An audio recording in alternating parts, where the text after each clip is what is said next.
എല്ലാം തന്നെ വരും. അപ്പൊ മനസ്സിനെ വൃത്തിയാക്കാനുള്ള വഴിയാണ് ദിവസം വൈകുന്നേരം എങ്കിലും ഒരു സമയമെങ്കിലും ഇതുപോലെ വിളക്ക് തെളിയിച്ച് പ്രാർത്ഥിക്കണം.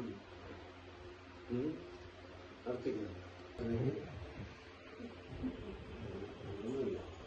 അപ്പൊ ഈ പ്രാർത്ഥിക്കുന്നതെന്ന് പറഞ്ഞാൽ ഇതാണ് ഇതിന്റെ കാരണം. അതുകൊണ്ട് കുടുംബാംഗങ്ങൾ സമേതം വരുന്ന പ്രാർത്ഥിക്കണം. അതായത് കുടുംബത്തിൽ ആരൊക്കെ ഉണ്ടോ എല്ലാവരും ഒരുമിച്ചിരുന്ന് പ്രാർത്ഥിക്കണം. പറഞ്ഞാൽ മനസ്സിലാക്കില്ല. വേദ, ആദിത്യ, പിന്നെ വിഭിന്ന, പിന്നെ അമ്മയുടെ പേരെന്താ?